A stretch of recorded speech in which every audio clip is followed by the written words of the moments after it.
The Royal St. Lucia Police Force is reporting an overall 7% drop in reported crimes for the period January to September. The detection rate meantime has increased by 2%.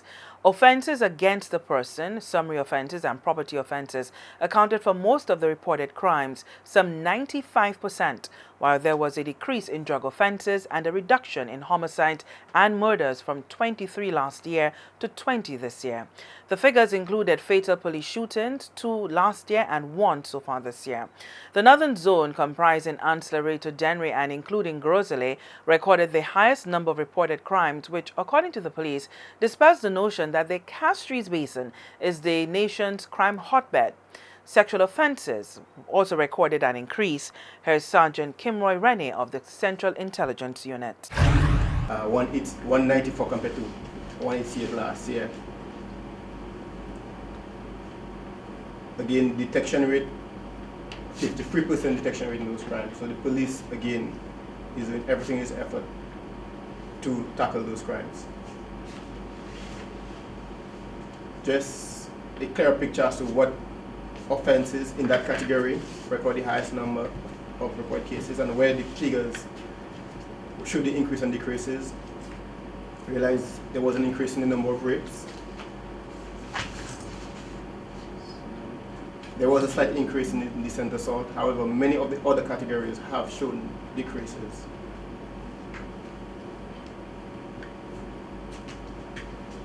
Property crimes.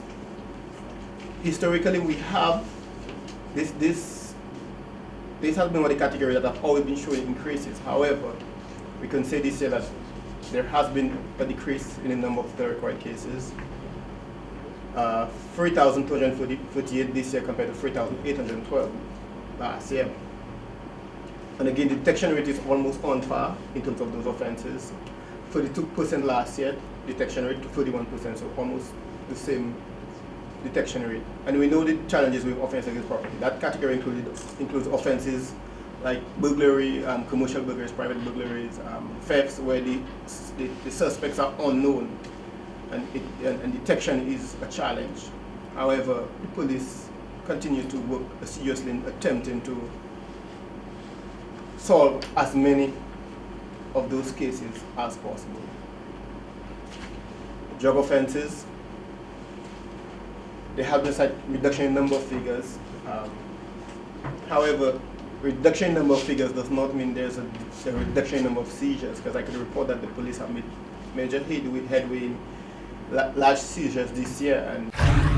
Meanwhile, the acting police commissioner called on media practitioners to be more discerning when reporting on crime matters, saying that he's concerned that some media houses routinely report the negatives in the crime statistics and leave the positives out.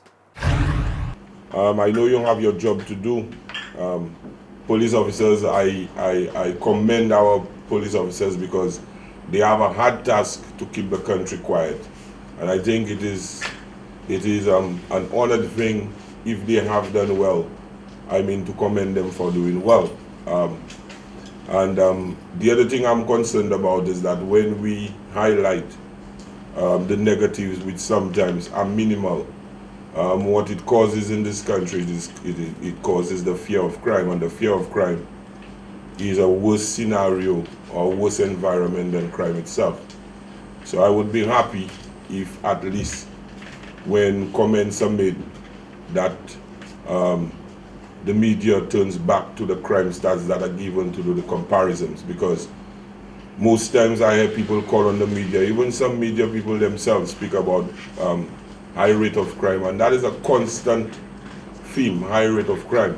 And when you compare the crime stats with what is going on, you would realize that most probably sometimes one offense is up by 1%, or two offenses are up, one by 1% and one by 5%, which doesn't level the high crime rate across the island. I would be happy if the right information is given to members of the public so that persons are able to make a general assessment for themselves. So I am pleading to you,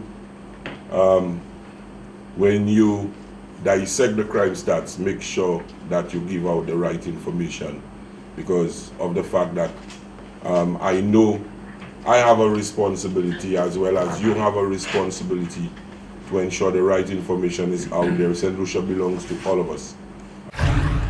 Acting Police Commissioner Errol Alexander.